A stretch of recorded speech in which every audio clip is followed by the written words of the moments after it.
লক্ষ্মীর ভাণ্ডার কে চালু করেছিল? আমি জানি উত্তরটা সকলে কি দেবে। সেই জন্য আজকের ফান্ডাটি শুরু করার আগে বরং জানিয়ে রাখি, আজকের ভিডিও কোনোভাবেই রাজনৈতিক দলের হয়ে নয় এবং কোনো সরকারি প্রকল্পের প্রমোশনও নয়। তাহলে হঠাৎ কেন লক্ষ্মীর ভাণ্ডার নিয়ে ফান্ডা দিতে এলাম?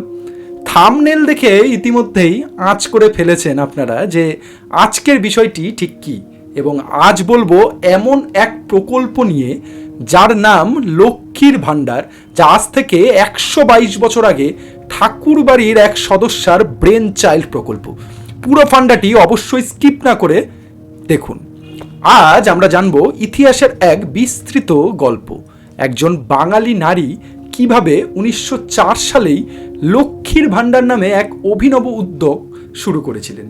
আর সেই নারী হলেন সরলা দেবী চৌধুরী। 1872 সালে কলকাতায় তার জন্ম। পিতা বিশিষ্ট রাজনীতিবিদ জানকীনাথ ঘোষাল। মা ছিলেন বাংলার প্রথম মহিলা ঔপন্যাসিক এবং রবীন্দ্রনাথ ঠাকুরের দিদি স্বর্ণকুমারী দেবী। রবীন্দ্রনাথ ছিলেন সরলা দেবীর নিজের মামা। ফলে ছোটবেলা কেটেছে জোড়াসাঁকোর ঠাকুরবাড়ির বুদ্ধিবৃত্তিক পরিবেশে। বেথুন স্কুলে তার পড়াশোনা। সহপাঠীদের মধ্যে ছিলেন কামিনী রায় এবং অবলা বসু।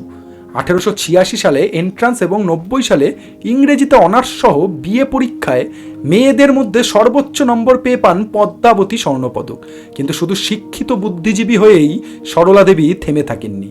তিনি ছিলেন একাধারে লেখিকা, সম্পাদিকা, সমাজ সংস্কারক এবং স্বদেশী আন্দোলনের একজন সক্রিয় কর্মী। 1905 সালে যখন বঙ্গভঙ্গের বিরুদ্ধে স্বদেশী আন্দোলন শুরু হলো, তখন দেশ জুড়ে বিদেশি পণ্য বর্জনের ডাক উঠেছে সর্বত্র। এই সময়ই সরলা দেবী ভাবলেন, শুধু বর্জন করলে হবে না, দেশীয় পণ্যের বিকল্পও তৈরি করতে হবে। আর সেখান থেকেই জন্ম নেয় তার অভিনব উদ্যোগ লক্ষ্মীর ভাণ্ডার। 1904 সালে কলকাতায় তিনি শুরু করেন এই দোকান বা উদ্যোগ।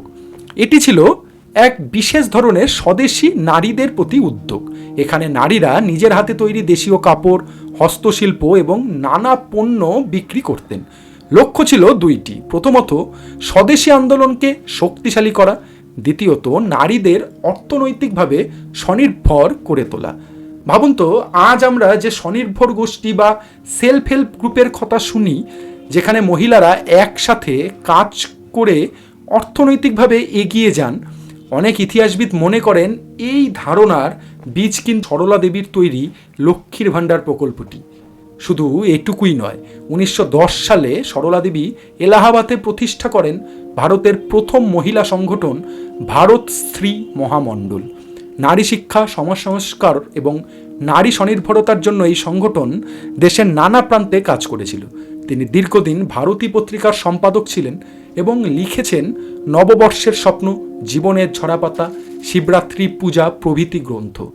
আজ যখন আমরা লক্ষ্মীর ভাণ্ডার এই নামটি শুনি, তখন খুব কম মানুষই হয়তো জানি এই নামের পেছনে লুকিয়ে আছে 1 শতাব্দীরও বেশি পুরনো স্বদেশী আন্দোলনের ইতিহাস আর এক অসাধারণ বাঙালি নারীর স্বপ্ন।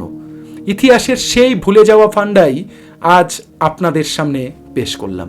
আর যদি এমন অজানা ইতিহাসের গল্প শুনতে ভালো লাগে, তাহলে অবশ্যই ফান্ডামেন্টাল অভ্রনীল চ্যানেলটিকে সাবস্ক্রাইব করতে ভুলবেন না, কারণ ইতিহাসের এমন অনেক অদ্ভুত অবাক করা ফান্ডা এখনও জানাতে বাকি। নমস্কার, আমি অভ্রনীল। দেখা হচ্ছে নতুন আরেকটি ভিডিও নিয়ে। ততক্ষণ সুস্থ থাকুন, ভালো থাকুন।